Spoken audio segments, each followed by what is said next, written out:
the Almost Famous Radio podcast with your host, Jeffy McJefferson. Let's go.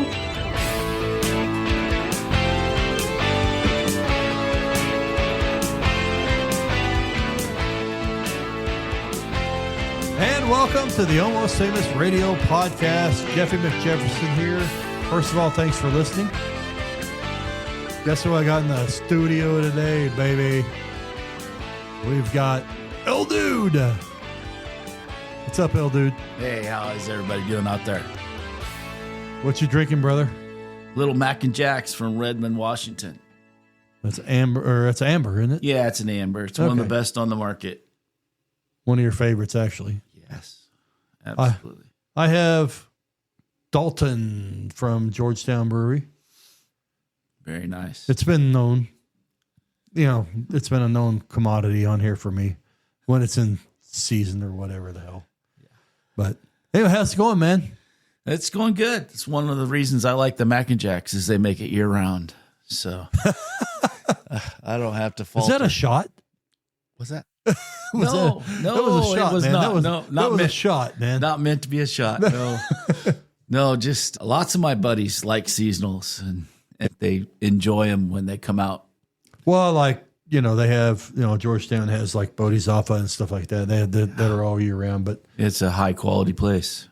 it's high quality H2O plus hops plus anything. Or I couldn't even do an Adam Sandler right there. That's high quality H2O with a lot of hop. No, that's not even it either. It's pretty close. Not even close. It's a good attempt. That was terrible. So, I asked El Dude to come on here. I texted him and said, "Hey man, we're college football guys, right?" 100%. 100%. We love our teams. He's an Oregon guy. I'm an OU guy, Oklahoma guy. Mm-hmm. There's been major college football firings this year. That's what I wanted to get into. What do you think? It's a exceptionally great topic. It's happening with the 3 or 4 or 5 that have happened, but there's 3 or 4 or 5 more happening.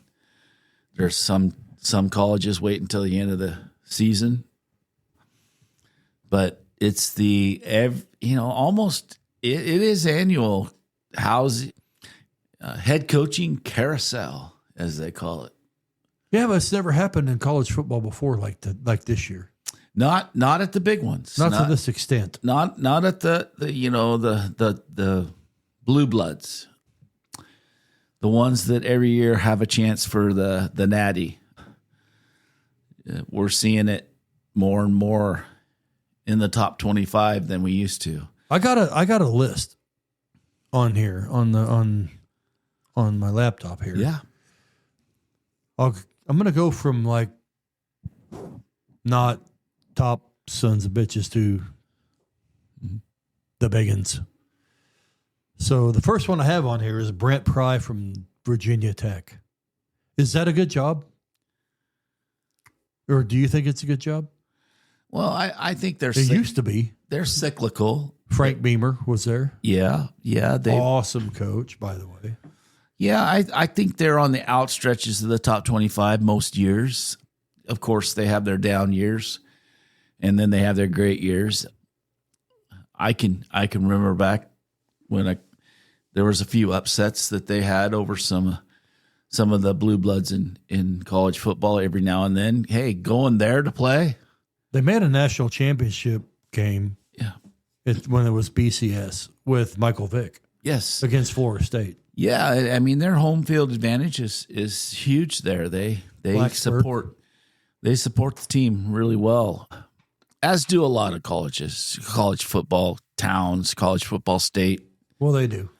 I mean, for the most part. Yeah, I mean, our team here in Oregon.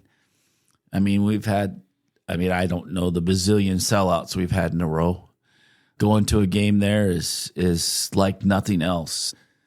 It's your ears are ringing for 2 hours after the game. It's so loud. It's so they love college football here in Oregon, and I know they do the same in Oklahoma. Sure. And so West Virginia doesn't have a whole lot else. Well, Virginia Tech. Well, Virginia Tech. Yeah. Yeah. Well, but they did. They were kind of a good team, not like a powerhouse, but they did stuff. So I'm going to move on from that. I don't even know who would take that job. So, Well, I would think it would be a mid-major success story moving up there. yeah, Is what I would predict. I mean, I don't know who Memphis's head You coach know- is, but they're doing pretty good this year. Maybe somebody like that. I would say that their head coach is getting $3 to $5 million a year. So some of those mid-majors that are making less than that or half that will be glad to move up. Trent Dilfer. We all know who that is. Yeah. Well, I mean, college football or even pro football. He won a Super Bowl at UAB. Gone. Yeah, I mean he's an interesting young. I mean, is he still? I mean, you'd have to refresh my memory, but I think he's at a really powerful high school right now, isn't he? I mean, he got fired from University of Alabama Birmingham this year. Oh, he did. Yeah, Trent. Okay, see, my bad. that's okay. You pulled that one out. Kind of surprised me there. Sorry about that, but Well, no, that's what I'm saying. I got the list here. he So started. that's unfair because I got the list. He started at a powerhouse high school and He worked did. his way up. So, Did well too, I think. So he won state championships. No, great football mind. I mean, when you have mediocre talent, you have to have a mind like his to succeed in the NFL. So, no, I apologize to Mr. Dilfer for not knowing exactly where he's at nowadays, but hey, yeah, I mean, I think of all the openings, he would be a great candidate. Well, UAB is not a bastion of college football, but they've been okay. Well, And honestly, I can't even remember what conference. Anyway, so Well, coaching in general, you have to work your way up. I mean, you have to work your way up from. gotta take the hits. You have to prove yourself at one level and then move up to the next. Exactly. Let's go with Mike Gundy, Oklahoma State. Gosh, That one surprised me a touch. I thought they would run out the season with him at least. yeah, I agree. I think that they owed him that much. He's a man. I don't know how old he is now, but he used to be 40. He's a man. He's 40. I'm a man. I'm 40.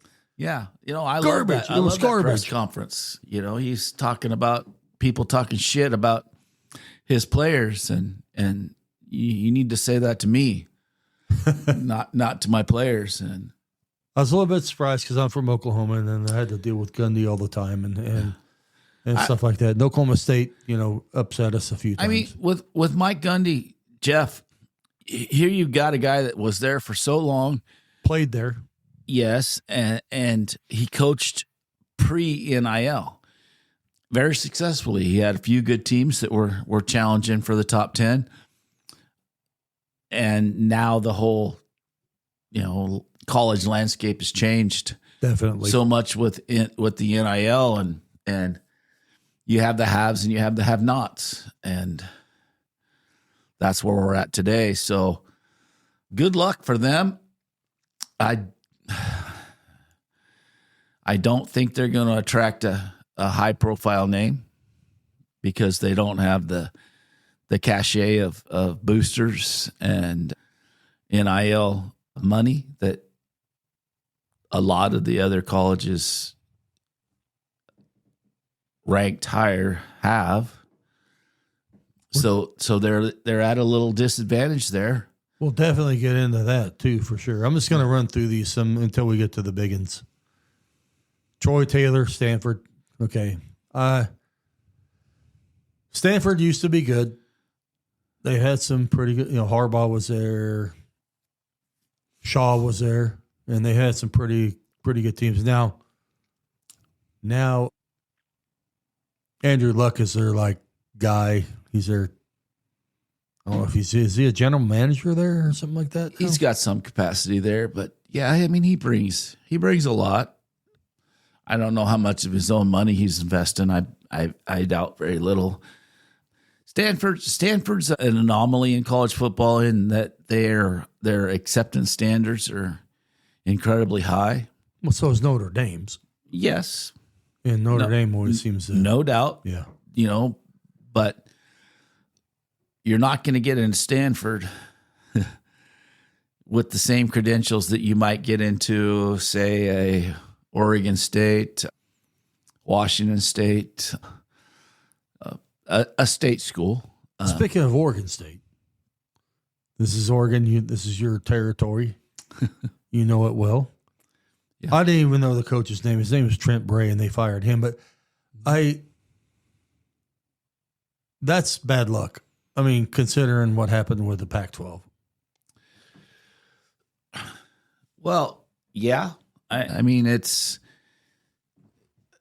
To me, it's bad luck. Well, the whole dissolution of the Pac-12 is a sad situation. It's they were holding out for something that they thought was going to be better, and half the conference left and went to the Big Ten, and half the conference went to the ACC. It's the names of these conferences are pretty funny now. We don't even know. I mean, you got West Coast teams in the ACC. Come on. Crazy, right? I mean, yeah. But, Stanford and Oregon State had a chance, and Washington State had a chance to come with us all, and they decided not to, or didn't like the offer that the Big Ten was offering. So. Yeah. Or the Big Ten didn't want them. Yeah. Yeah. I mean, it's, pretty rough. That was a rough go. Well, I mean, it's the old saying, fuck around and find out. Well, we're definitely gonna hit on that here soon. Sure. Okay, we got Jay Norvell, Colorado State. I don't really know much. I know Jay Norvell. He's a good guy. I don't know him personally, but I mean, good guy, but that's okay. And then Deshaun Foster, UCLA. Mm-hmm. He got the X, and UCLA's been a dumpster fire ever since their transition to the Big Ten. Yeah, that is a surprising one with me. I would have thought that the resources there in LA would provide them with more than what they've shown. Yeah. I mean, it does surprise me that USC and UCLA are not, in the top, echelon top 12, top 15 of the nation vying for the playoffs. It does surprise me, especially USC. They fell hard. UCLA. I mean, USC's still ranked. They are, but and they got stinking Lincoln. Well, I mean, it's again with the new situation in football where you're the head coach, you're the NIL coordinator, you're doing all this, and then Lincoln Riley's trying to be the offensive coordinator. Well, they also have kind of, I think they have one of the top recruiting classes coming in next year. Yeah, but he's, we'll see if he's there. If he's there. Sam Pittman, Arkansas. Arkansas is always an anomaly job. SEC conference. I didn't even know who Sam Pittman was. Yeah, again, you're mentioning a half a dozen guys at colleges that I don't think mid-season would normally have vacancies. Right. A lot of these colleges would have waited till the end of the year. And I think it's the pressure to win. It's the new pressure from winning from all of the new people that have a say in your program. I mean, to compete at a high level, you have to have the NIL money. And when you get the NIL money coming in, those people want to win and they want to have a say. And they have a lot of power because they can withhold the money in years going forward. So you get a viable booster that's going to give you a certain amount of money every year, and then they tell you, unless you do better, I'm done. Well, who was the old Wisconsin coach, a fat guy who went to Arkansas for a little bit, and he got axed there too. Gosh, escapes me, and I can't believe it. He was at Wisconsin for a long, long time. Yeah. Looking it up. He's looking it up right now. I don't know. I shouldn't look it up. No, you should look it up because, we should know this, honestly. And he's got it going on. Fat Wisconsin coach. Luke Fickle? No, he's now. Oh, he's now. Okay. Yeah, Luke Fickle's now. Yeah. And he's the one I'm going to talk about being on thin ice here soon, so. God, who was that? Oh, there he goes. Alvarez. No. Isn't it? It was after Alvarez. No. Oh. Huh. I'm thinking it was Barry Alvarez. So I think we're looking at. He was there a while. No, it was just recently. Let's see here. I'm going to go Wisco. I'm going to go look it up too. All right. So,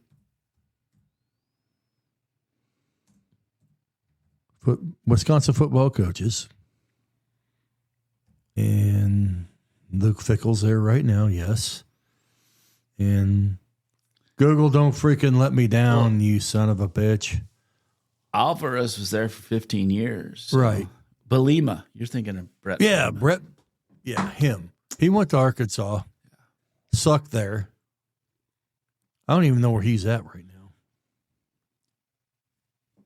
So, kind of crazy. He went to Arkansas. He tried his luck in the SEC. It didn't work out. Arkansas can be a good job. Head coach at Illinois now. Oh, he is at Illinois. That's right. And he's kind of doing a good job there. Yeah. He's back in the Big Ten. Yep. Probably where he belongs. Let's go with the big guys now. Excuse me. James Franklin, Penn State. I was a little shocked at that one. Yeah, his record against top 10 opponents was his demise. He was in the national semifinals last year. I agree, but you have to perform at the highest level. Again, there had to be pressure from the donation pool that we now call the NIL. I mean, it had to be pressure from those guys saying it's not good enough. And I'm telling you what, here's the first El Dudism of the broadcast. El Dudism. No coach at Penn State will ever do better. I was almost thinking the same thing. Because I was like a little surprised at that just because of the fact that, sure, they call him Big Game James in sarcasm because he couldn't win them. He did get him to the national semifinals last year with an inferior to me quarterback. And they went to how many? Did they go to just one or two overtimes with Oregon this year? Oh, it was at home. They had them at home, yeah. Yeah. But Oregon's a good football team. They lost some shitty games though. Yeah, they've lost some other games that they shouldn't have, and then Ohio State beat the shit out of them today. Yeah. But that's kind of. See, that's the whole thing is if you look at the top 30 football teams in college football, some of them, the 20 of the top 30, the 11 to 30, have boosters that think they should be in the top 5. And reality is they're not. They're not. The upper echelon is just the upper echelon. And how we got here. Penn State has money. Not enough. Well, I I look at Penn State. I bet you in the next 10 years they'll finish in the top 15. I doubt they'll ever be a top 5 team again. You don't think? Yeah. No, Bad fire. But it's the pressure. It's the pressure to perform. It's when you accept outside money and you accept outside influence, the pressure for these college coaches just keeps ratcheting up. It's a year round. It's not only going in and recruiting high school kids in their homes. It's trying to get the best out of the portal that's available to you. And it's a year round stress level that now added all the influencers that are chirping in the background. I mean, quite frankly, it's a profession that most people wouldn't even want the pressure. Well, I'm going to perform. I'm going to get the one coach here because he's the top of the list that got fired. But anyway, I'll get into that, especially with the portal. Okay, sure. So next on the list, Billy Napier, Florida. Yeah. Always been a powerhouse program. Well, it all comes down to you got to keep the in-state kids there. Florida is just a breeding ground of incredible athletes. Always has been. All football, basketball, baseball, they play year-round in Florida. And they produce high school players that are I mean, it's one of the recruiting beds that every coach wants an in at. And when you're actually in that state, you should dominate. It's one of the reasons UCLA and USC, they're losing their California recruits. Florida State, Miami, they got to keep those in-state recruits. And then they go up north just a little bit to Georgia. And it's another state that has a lot of high school. But it's in today's world, you have to still recruit at the high school level at such a high level because North Carolina and Colorado with Belichick and Sanders as their coaches, they have proven that you can't buy a team. You can't recruit 70 people from the portal and expect them to gel and play well on a football team. Well, this is the top guy on the list. That's what he tried to do at LSU, Brian Kelly. Correct. And yeah, for one, this guy, I don't know. I think he's one of the most overrated freaking college coaches ever. Brian Kelly surprised me because I felt that when he left Notre Dame and went to LSU, I put a lot of high stock in his abilities. But what we're hearing on the outside after his dismissal was that he wasn't the greatest guy. Never has been, I don't think. Well, I mean, like I said, it seemed like maybe when he was at Notre Dame, it was a little bit of we didn't hear about the negative. We're hearing a lot about the negative now at LSU, and it surprised me. He went strictly portal. I honestly thought, well, and he shouldn't have, because Louisiana and like you said, and down south, there are tons of high school players that he should be able to get at a high level.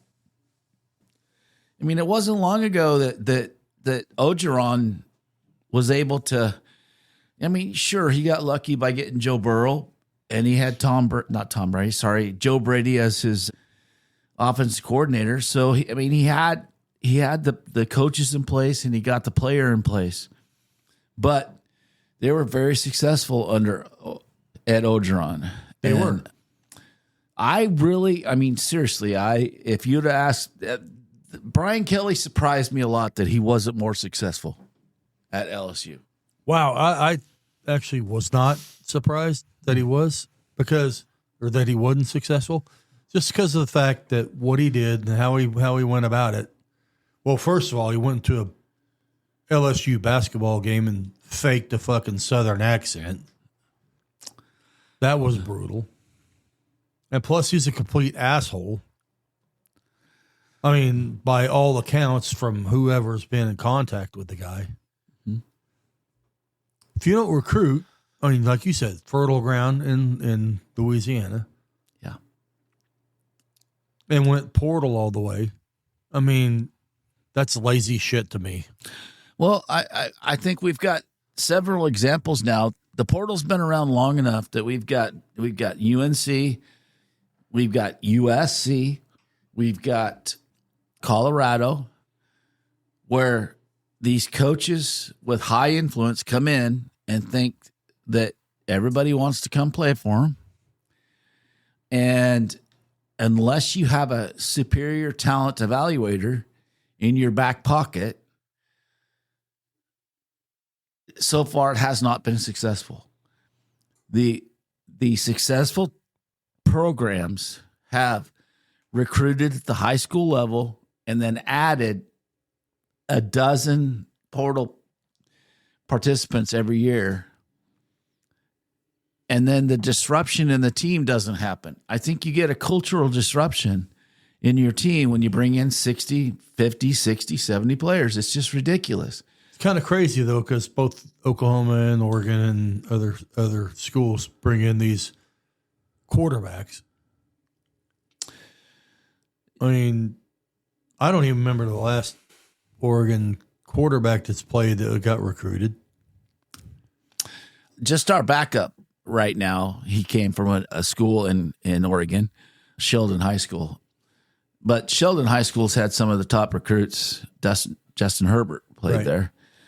Last recruit that came in for OU was Caleb Williams. Okay. When Stinking Lincoln was there. Yeah, I mean, Dante Moore, UCLA guy. But at least he wasn't a 1-year recruit. I mean, Dante Moore came in, was the backup last year, bought his time and stuff. But you're right. Oregon in the last 4, 5, 6 years have bring in outside quarterbacks. The portal has an abundance of quarterbacks that think that when they're not playing at their school, when they're a freshman, sophomore, that they can do better elsewhere. Indiana with Mendoza. Yep. I said Oklahoma, John Mateer. Miami with Beck. Yeah. And it goes on and on. I mean, it really does. But it's still, to circle back, Brian Kelly, it surprised me. I mean, obviously you say you're not surprised. I mean, I really thought that coming from a school with such a high academic standard that he was going to flourish at a university that has much lower standards academically. Well, sure. Okay, I get where you're coming from. Except for the fact that he's too lazy to fucking recruit and only went with a portal. It does seem that was the case. And he's going to get another job somewhere, and that's what sucks. Well, now we're going to the buyouts. We're going to go to the buyouts. It's ridiculous to me that LSU, that any high-level college is so desperate to get a top-name college coach that they will write into their contracts such a favorable part of the contract, meaning the buyout clause.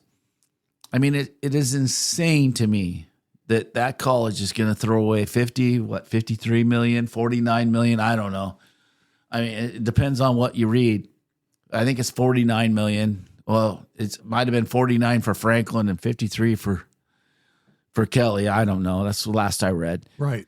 But still, you're talking a lot of money to not have a coach. Right. And boosters are paying it. Yeah. Well, I mean, boosters are paying. Yeah, absolutely. And how and why Right. is a big question for me is why are there $1 million buyouts? Why are contracts written this way? Why? I mean, for to have such a disparity in the writing of the contract when you're a major institution of higher learning, That's funny. that you can actually write a contract that is so against what you might have to do in the future is just blows me away. Yeah. You know what's, I got it's a funny story. I mean, they asked this chick, last year, and what would you do if you won the lottery? And she said, well, for the first $89 million of it, I would buy out Caleb DeBoer's contract. Well, now look at them. They're like back to Alabama again. I wonder if she regrets saying that. But there's these people that, all these colleges, I think Gundy had a big buyout, Brian Kelly, James Franklin, stuff like that. Who are you going to get, man? When you fire in the middle of a season without a plan, because I think Penn State was kind of hoping for Matt Rule. So what Nebraska did? Paid him. They were talking about Kurt Signetti at Indiana, who's done a phenomenal job there. What they do? Extended him. Yeah, they dug a deeper hole for themselves in the future. Yeah, absolutely. Just to keep their guy.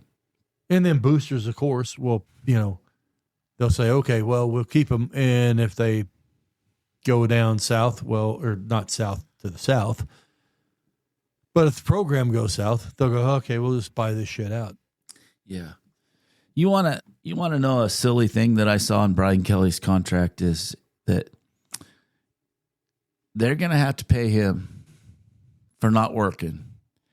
And in the contract stipulates that he has to attempt to get a new job. Really? Yeah. But the writing of that part of the contract is so vague that they'll never, ever be able to litigate to say that he did not try. Because what is try? I mean, your definition of try and my definition of try is different. So kind of like somebody that goes, gets unemployment and you have to go, quote unquote, get, go on, interviews or even resumes or whatever for 6 different companies just to keep your unemployment benefits like that. Yeah. And now complicate that with, you still have $53 million coming to you. Yeah. How hard are you going to try? Exactly. No, and that's what I'm saying, that these schools are acting like they're so desperate to get these top name coaches. Just the whole system is so flawed in so many ways. When you have 4 or 5 influencers giving you millions of dollars and they tell you what to do, you got to do it.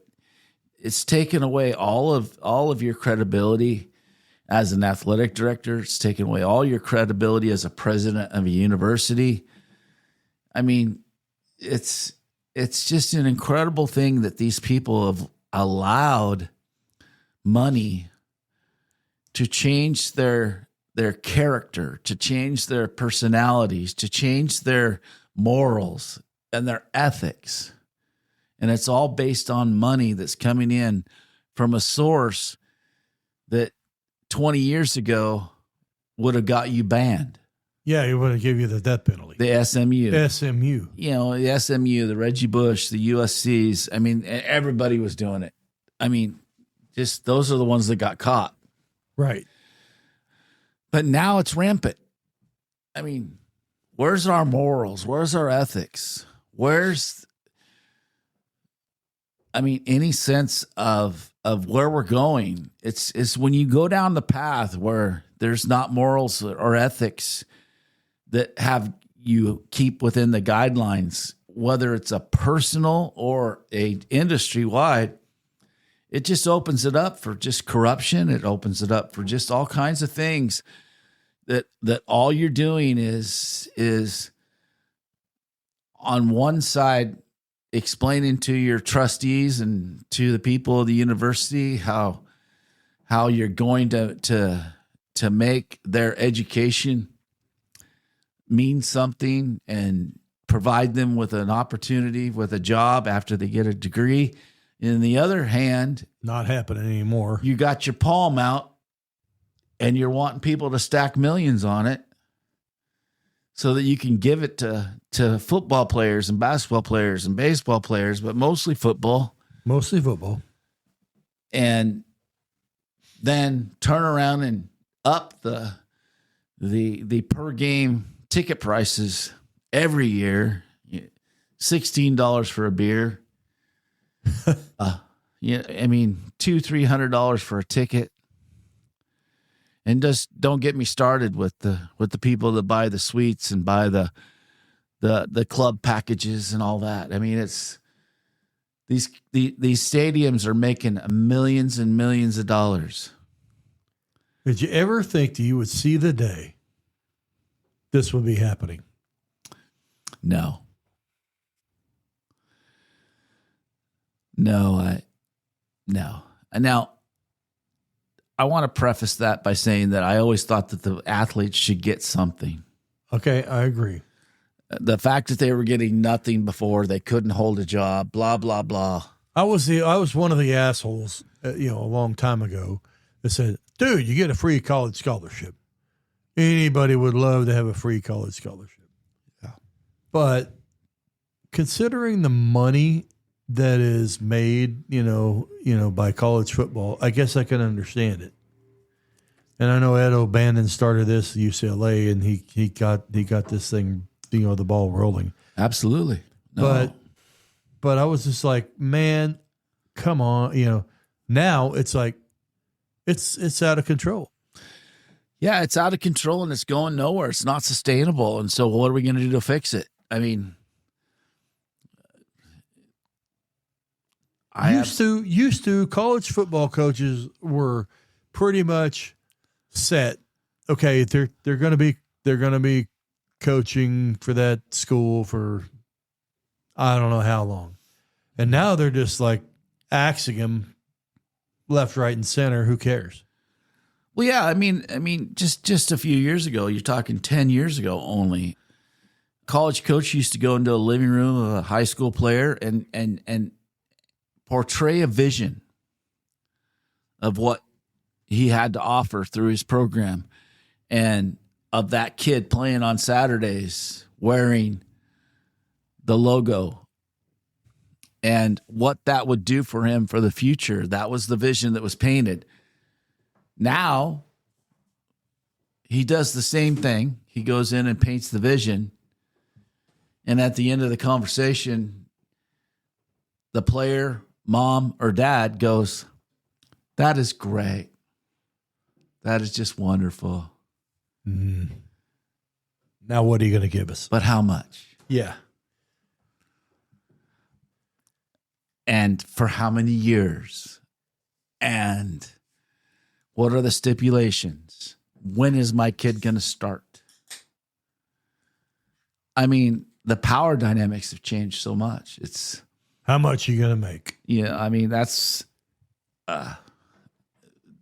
we've heard a lot about what Saban has said about just that change and how he was not up for it. But I mean, Nick Saban was 70 years old. I'm glad you mentioned Saban too. I mean, he's in his late 60s. I mean, I understand how he could say, F it. Yeah, I mean, no, sorry. Not going to go there. But what about these college coaches in their 40s and 50s that have got to adapt, that have got to take the changes, adapt, and kiss the ring of the people that are putting the millions in their pockets so that they can offer these kids, not knowing what's going to be there next year. I mean, basically at the end of every year, those college coaches said, okay, we had a bucket of this many millions for 2025. None of that is guaranteed in 26. I don't think you'll ever see a pro coach that gets the axe there want to go into college football. Oh, no, never. No, it's over. No. That's never going to happen again. Unless he was so toxic. There's not going to be a Pete Carroll. Unless he was so toxic that he can't get another job in the NFL. And I just don't think that. I mean, I'm not saying you got to be really toxic. Yeah. Because if you're a head coach, you can go get another coordinator position, right? Because you are probably a coordinator somewhere else, a defense or offensive coordinator. Yeah. So you could always fall back and go be a coordinator somewhere. But no, that pipeline's gone. And that used to happen.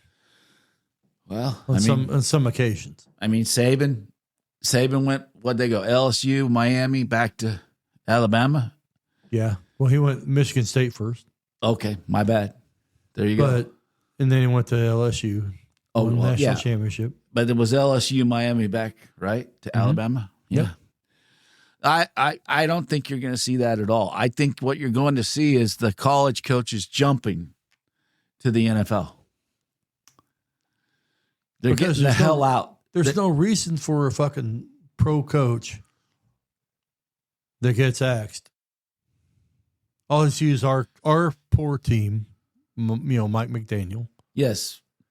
Hey, Radioland, I want you to just, bear with us first, just 10 seconds. You got two Miami Dolphin fans sitting in here on this podcast. Die hard, long term, my whole life. Jeff, the same. Painfully going through every year. We are going through it here. So okay, enough of that. But it's crazy to me. 2 weeks ago, we were saying Lane Kiffin's going to go to Penn State. Lane Kiffin's going to go to LSU. Lane Kiffin might go to Florida. Right.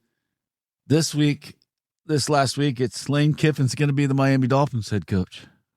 I mean, you know what? If Lane Kiffin gets offered the job, I mean, I'll take it, honestly. And the only reason why I'm saying that, Lane Kiffin might, if he does take that job, because we all know that our boy Mike, he ain't our boy, but our boy Mike, because let me backtrack just a little bit what I was saying before, because like Mike McDaniel is an offensive genius. And a lot of colleges would have loved to have him before all this shit. Now there's no way. And he might last, he might go to, I don't know. I would say Sam Houston State or something like that. Because there's no way, pro coaches aren't going to, college coaches maybe up, leveled up. But Lane Kiffin to take a pro job, I can see that.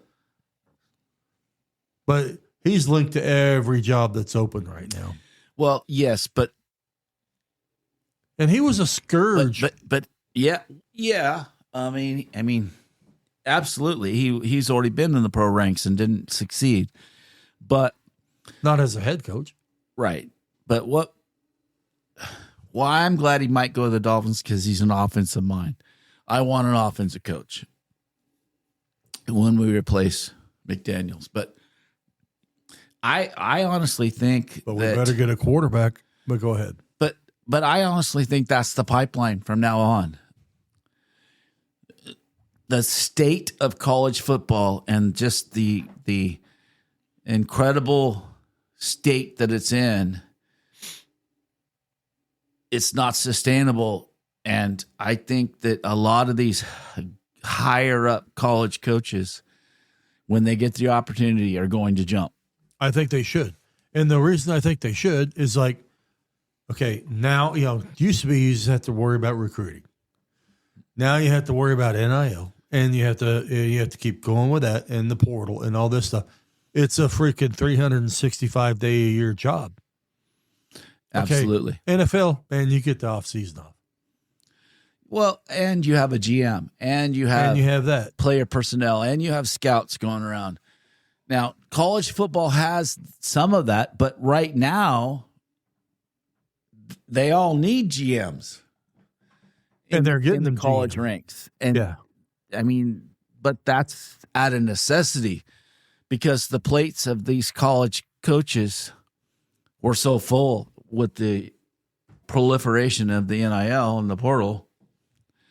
And They college can't do it coaches, all. before all this bullshit with the NIL and portal and stuff like that, they're making big money. I mean, they're making huge money. Look at Harbaugh. I know Harbaugh is one, example that nobody wants to hear about, but he made a lot of money there, and he's like, okay, I'm done with this shit.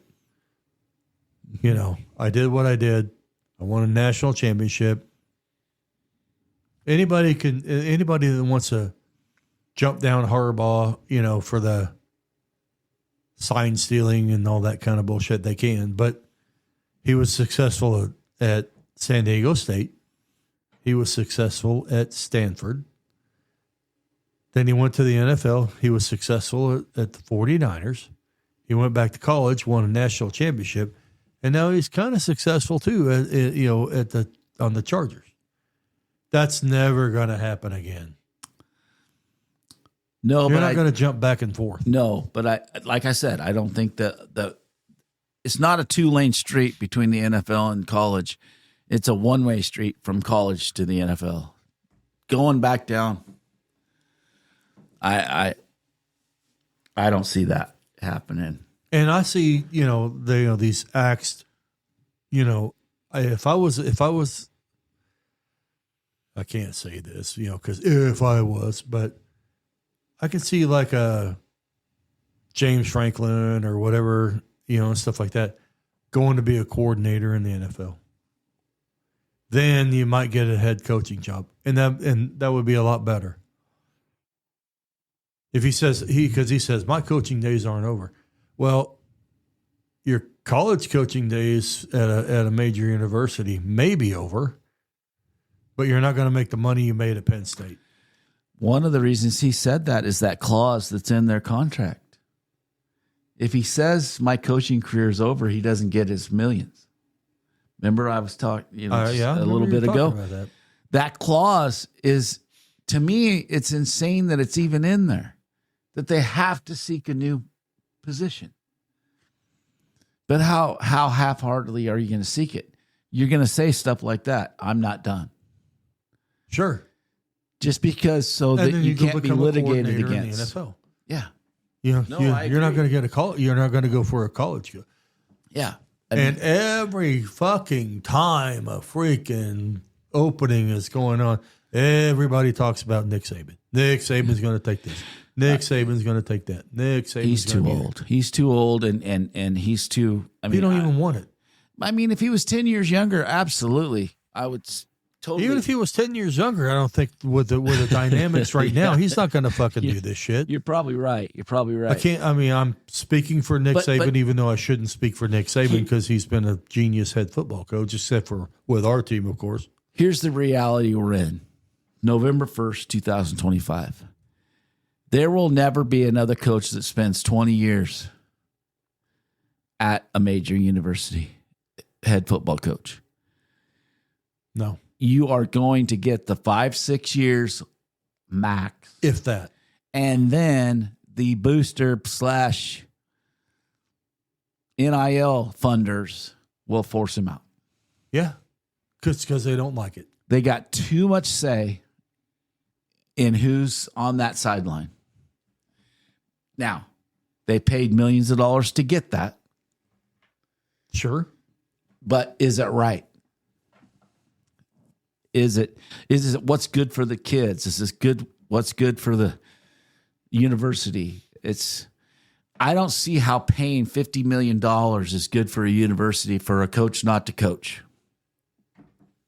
I don't either. Explain that to me. And we can get into all of the society and the different things that $50 million can go to help society. I don't think that's the place we want to go right this specific time or ever in this podcast. Right. But in another podcast, we could say how ridiculous is it that millions and millions of dollars is getting thrown away for nothing? That university is getting nothing for paying $49 million to a previous coach, $53 million to a previous coach. Yeah, the university ain't paying for it. They're not. I mean, it's a fact. I mean, they're not. I mean, it's the money that's going in. I mean, there's big money in this shit. I would say yes or no, yes and no, because I think it does have an effect on that university's complete picture. You know, the whole bucket of money that a university has to provide everything that a university provides. I think it has an effect. Whether it's, the people that wanted him fired had to have said, we'll pay it. But how much are they going to withhold if the program doesn't turn around? I mean, let's fast forward 10 years. Say Penn State never gets better than what they are today. Are those boosters going to continue to pay? Well, I mean, maybe not. I mean, instant gratification rule in effect right now. Oh, absolutely. Well, see, and so, okay. And then, you know, these boosters, in their infinite wisdom, getting these coaches fired, and they'll pay their frickin' salaries and shit like that. What's going to happen with every other major college football program? What they're going to do is they're going to poach these guys. They're going to poach all the players. They're going to have to start all over again because it's the portal rule. The quote unquote general managers are going to freaking poach it. I know that Oklahoma's doing it.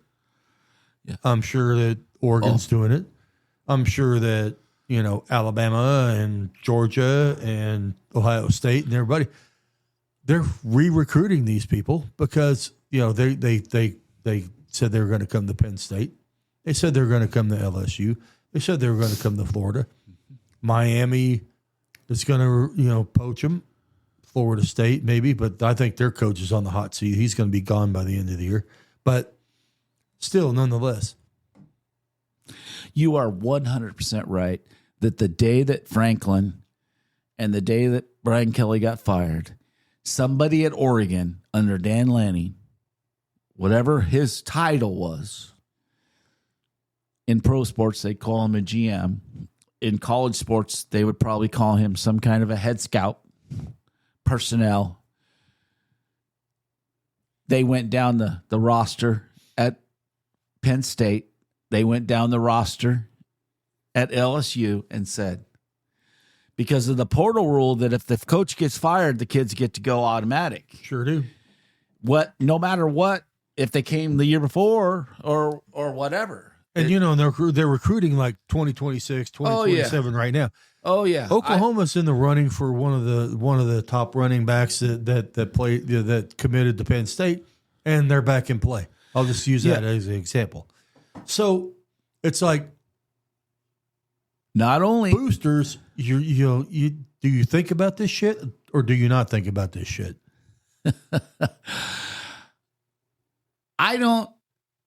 They became millionaires at whatever their industry was that they became millionaires in. They are gurus in that. Sure. I don't think they're gurus in college football. They need to hire you or I. Is what they need to do, damn it. But no, I guarantee you we're looking at all of the offensive linemen at Penn State. The Oregon, University of Oregon team is looking at who on that team is a sophomore, junior. Or Ohio State, for God's sakes. Well, every college is doing this. Every college is doing this. They're in the same region. I know that we're saying, yeah. I'm using Oregon as an example. Sure. They're not only looking at the current roster, they're looking at every recruit. Mm-hmm. And they're going to get them. They are going to reach out to them. The phone was on fire. I guarantee you. And the general managers are going like, hey. My last statement, within 48 hours, we had a list of the 10 guys we wanted from their current roster and the 10 guys we wanted from the recruits. Guaranteed. Oh, yeah. Because half the recruits are going to pull their commitment and think about it. Uncle Phil from here is going to go, hey. But Ohio State is doing the same thing. Yeah. Alabama's doing the same thing. Hopefully USC, hopefully USCLA, because they need fucking help. But yeah, all of the Florida schools. I mean, come on. The Georgia. I mean, I guarantee you the wheels started churning. And if they didn't have somebody in place to do nothing but that, somebody at Oregon delegated it to somebody at Oregon to make it happen. I don't even know who the boosters are, obviously, especially at Florida. And they're like getting rid of Napier, who obviously had produced there. But for God's sake, man, that's a bastion of freaking college football players. And like I said, especially there with Miami, Florida State, and stuff like that there. And they're even the SEC territory right there. Are you really willing to sacrifice that? They probably are. Apparently they are. Well, Jeff, I'd like to start a new segment on this podcast today. Sure. Where L Dude was right and where L Dude was wrong. Oh, are you going to do the cowherd shit? Yeah. Okay. Penn State will never be as good as they are right now, ever again. You don't think so? And neither will LSU. Well, I didn't think they were after the Paterno shit, but James Franklin turned them around. Neither will LSU. And here's why.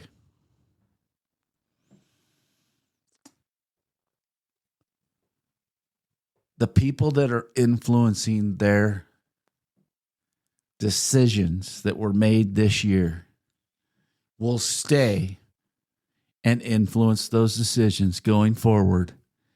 And I think it'll be in a negative way. All right. I think you're right. I can't wait for 5 years from now when we when we look into L Dude was right, L Dude was wrong. Yeah. Well, I have Oklahoma fans, Oklahoma, friends and things like that.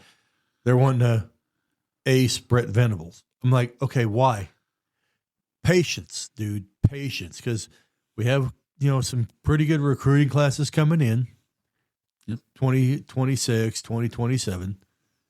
And you're really going to shit can that after seeing what's going on with LSU and Florida and Penn State. You want to shit can that? Okay. We're not up to Oklahoma standards, obviously. And then we moved to the SEC, which is tough. But still, are you fucking willing to give up all those fucking recruits that we have already gotten to win now? Seriously? No, absolutely. Here's what I see in college football. I see the blue bloods being the blue bloods. And if I leave somebody out, I'm sorry. But it's Ohio State, it's Oregon. it's Georgia, it's Alabama, maybe some schools in Texas. Well, Texas. If they can get their shit together. But Sarkisian is wanting to leave Texas and go to the NFL. Heard that rumor. Okay. So there's eight or 10 schools that have the booster support, the NIL income. And then I think every year you're going to get a team just like right now, Oklahoma, who has got a base. And this year's Indiana, there will be one every year. Sure. I think that Indiana is an amazing football team. I got to see them in person. I was incredibly impressed what they did at Autzen Stadium in Oregon. I think in each year you're going to have the TCUs, the Indianas. I think Oklahoma has a chance to do that. I think every year you're going to have one of the. Hey, we're a blue blood, man. I agree. You are in the top 15 of blue bloods. I agree. We're in the top. But whether you have 10, all the resources to be in the top 5, I hope you do. It'll happen. But I think that you're going to see these weird anomalies when all of the things come together and the team has the culture and it has the people that have been there 2-3 years that have risen up every year and got better and better at their positions. The Indianas of the world, there'll be one every year. There'll be one. Okay.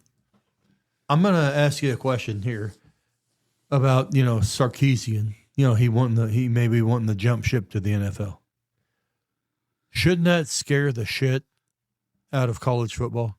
Yes, but like I said, these guys, they're millionaires at what they do. They're not millionaires at college football. No, I'm just saying you have money. Texas is one of the richest freaking college football or college, not just football, basketball, everything else. Schools in the nation, and your coaches, just if he is thinking about jumping ship to the NFL, that should send shockwaves through college football all over the joint. I'm going to give you an analogy right now. I think college football is headed for a 50-car pileup on the interstate. You get the 1, the 2 that happen, boom, it starts it, and then all these cars behind come crashing to it because they can't see it fast enough. And even Lane Kiffin in that too, by the way. But yeah. I think it's on its way to a catastrophic ending. And you know what? The NFL, as weak dick as it is with their product that they're putting out right now, they're going to pay these guys. Oh, absolutely. And you don't have to worry about it. All the shit that they have to go through in college football. Mm-hmm. That should send, like I said, I'll repeat it, shockwaves through college football. Yeah. I mean, and it's already set up as in the pro model. I mean, nobody wants Ryan Day in their fucking NFL. But they have a scouting department. They have a GM. Right. And the coach and the GM and sometimes the owner, if you include Dallas, they have the system in place where the GM and the scouting staff and the head coach develop a system of which players are going to be provided for the coach. Yeah. And then once they're set, the coach goes out and coaches them. That's his job. That's all he's got to do. Right. Right now, college they're hiring GMs. They're having to have NIL and portal managers. Like, and GMs, the coaches still have to oversee all that shit. Well, right now the coaches are trying to do double and triple duty to try to make it happen. Right. But at the big colleges, I guarantee you Dan Lanning's not doing a ton of stuff at Oregon because they've already switched to the pro model. I just guarantee they have their ducks in a row. Well, I'll tell you this much right now and that's kind of ironic you said ducks in a row, but with Dan Lanning, but I can see Dan Lanning saying, okay, fuck this. I'm going there's going to be a lot of pro teams say, "Hey, I'll take Dan Lanning." Oh, heck yeah. Because to me, he's just like a Dan Campbell is at Detroit. Yes. And you've seen the success that Detroit's had. Oh, yeah. Dan Lanning will never go to another college. No, he won't go to a college. He's had a couple bites. They're nibbling. Penn State's nibbling, and LSU's nibbling. And he said no. We almost had him at Oklahoma. He was there. He was the last, and then we hired Venables, and then Oregon said, No, we'll take him. He's got the best of the best. But he's where he's at. But still, I know that you're saying that, okay, Oregon's going to be okay and shit like that. But still, eventually it's going to come to a head. He's going to say, oh, okay, fuck this. And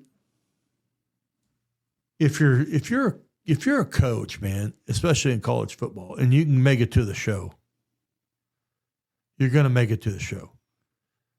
There's egos involved everywhere, and Dan Lanning would be a hell. I hope our Dolphins say, okay, let's offer Dan Lanning. Fucking, I would love that. Just amazing amount of. Here's to back up everything I said on this podcast. To back it up wholeheartedly, if Dan Lanning loses 3 games, maybe 4 games in any season going forward for the next 2 or 3, what? His ass is going to be on a chopping block. As crazy as that is to say, not Ben Franklin. Do you think so? Absolutely. In this era where you can lose 3 games and still make the playoffs. I love In Phil Knight's football. money. I love Phil Knight's money, but they're not relying just on him. I'm just saying that is the statement of affairs that college football coaching is in now. Dan Lanning's a smart guy. I mean, I bet you Dan Lanning right now is probably one of the least fireable coaches in college football. He's not going to get fired. Yeah. No, but you name me. I mean, is Marcus Freeman? Maybe I'm just saying. Kirby Smart's unfireable. Not if he loses 3 or 4 next year. No way. I think he's still unfireable. I go, that's what's wrong with college football, is what I'm saying. Right. Is that you can go from the top of the mountain to the bottom of the mountain really fast when you have non-football people making the decisions in your football department. Maybe so. Yeah, that's probably true. But Lanning wise and Lane Kiffin wise and Sarkisian wise, there's going to be some big time pro football teams that's going to want to hire him. Yeah. Okay, if the Browns say, "Hey, come on, fuck that," they're going to say, "Fuck it." The Butch Jones thing proved that with Miami years ago after they won a national championship or lost the national championship, but they, that's the exception to the rule. But Lanning, Lane Kiffin, and who was it? Oh, Sarkisian. Kirby Smart. Throw it in there. I don't think Kirby Smart will ever go in the NFL. I agree with you. But it's so funny to me that you bring up the least popular pro football coaching spot in the world. And I'll tell you this right now. None of those coaches are going to the Browns. Belichick did, and he won. None of those coaches are going to the Browns. Belichick because did years ago. That's different. Cleveland Browns Purgatory. is where people go to die. Except for Belichick. Because he started there. Since him. Nothing. If I can't, I would never wish on any of my relatives to ever go work for the Cleveland Browns. No, hell no. I'm sorry. That is one pro football team that I don't know if will ever be anything. Bernie Kosar. That was when they were in the playoffs. Last. No, Baker Mayfield. 1 year they made the playoffs. But they did. With Made Baker. the playoffs. Bernie took them deep.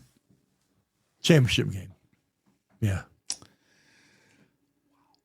Yeah, there's no Brian Sipes coming out of the woodwork to quarterback the Browns.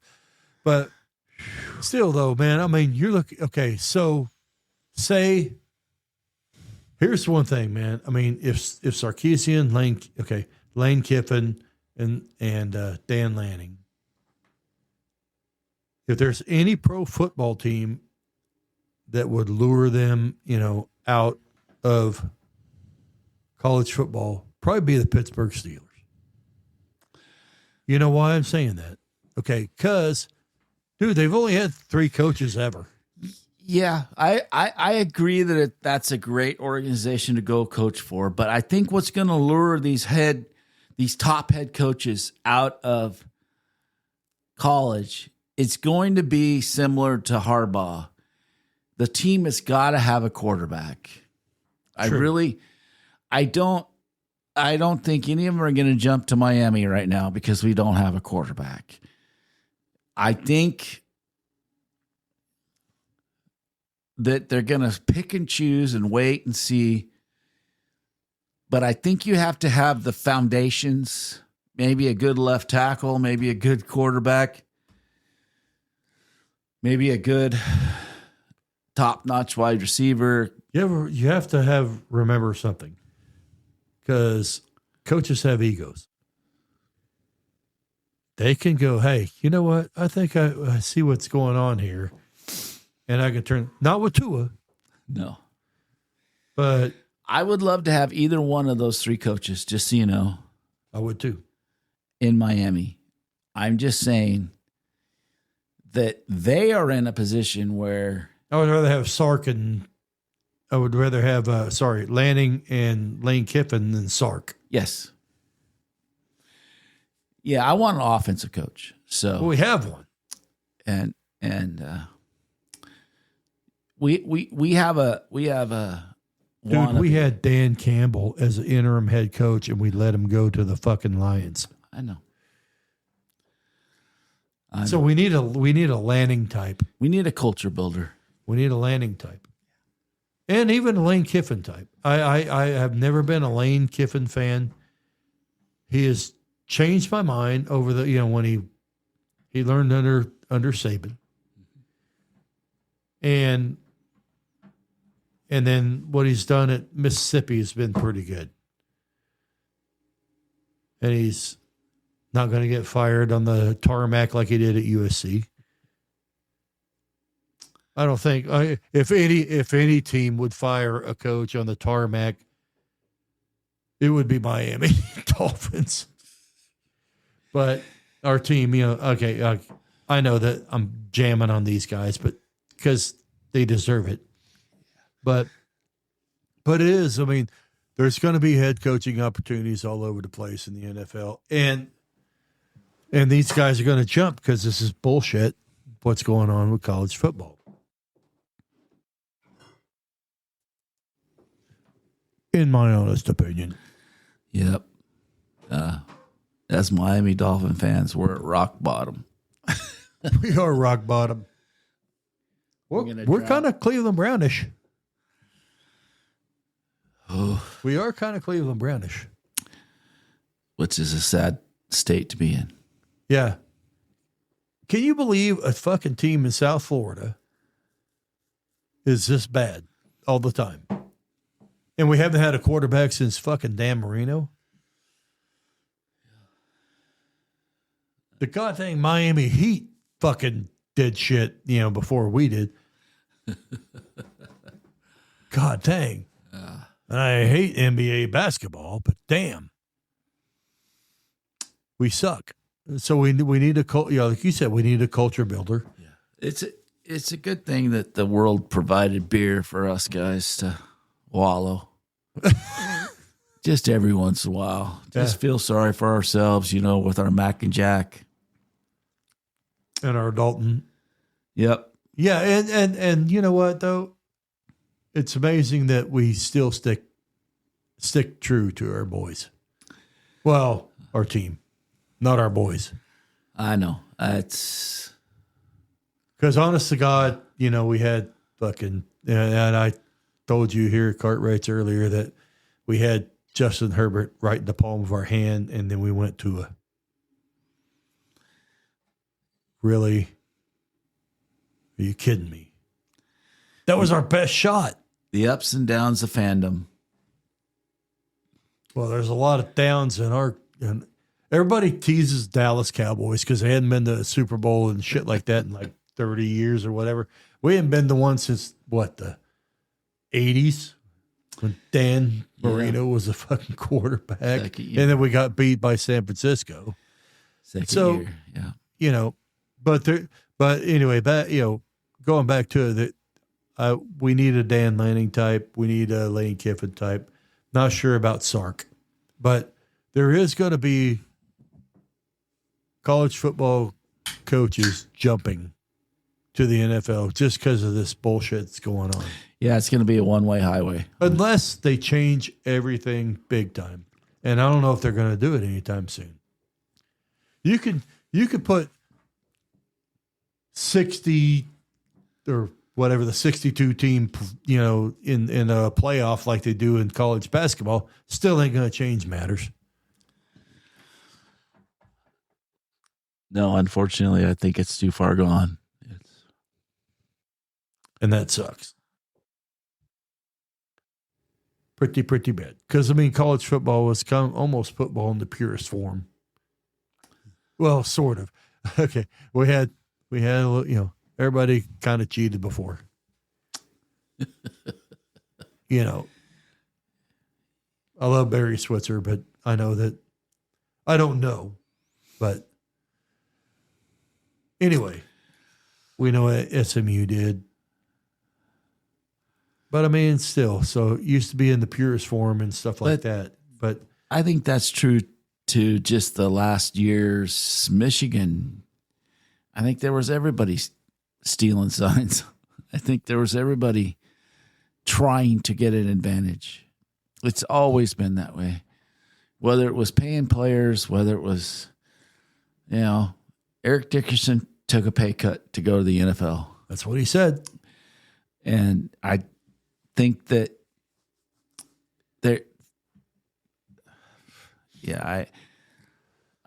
maybe Michigan's not the only team that was doing what Michigan got caught for. And back in the day, LSU wasn't the only team doing what SMU, sorry. Right. SMU got caught, but there were plenty of teams doing what SMU did. I watched Pony Excess on 30 for 30 about that. And it's a different era, obviously. But like they said, man, there was like big time newspapers and TV guys. Like one dude said, you could ride a bicycle to investigate these guys. Yeah. And stuff like that. And that's why I'm surprised about SMU hadn't came up, and I kind of called that like a year or two ago. I said, watch out for SMU because now they can do this shit legally. Still hadn't gotten there yet, but I think they might. I hope they do just because of the fact that I said that, but they probably won't. But Jeff, I played small college football in the 1982 to 87. And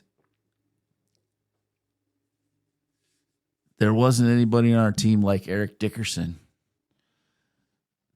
Who wanted to go to Oklahoma, by the way. But there were people getting handshakes with cash in them from people that wanted to influence the program at a small college in Oregon. I was lucky enough to win 2 national championships while I was there in our division. What kind of car did you drive? I drove a Pinto. Oh, wait, excuse me. Pinto was high school. I drove a Honda Accord. I wasn't the one getting the $100 and $200 and $300 handshakes. Okay. I was just making sure. I was a journeyman. I was a guy. A guy on the team that got to play football after high school, excuse me.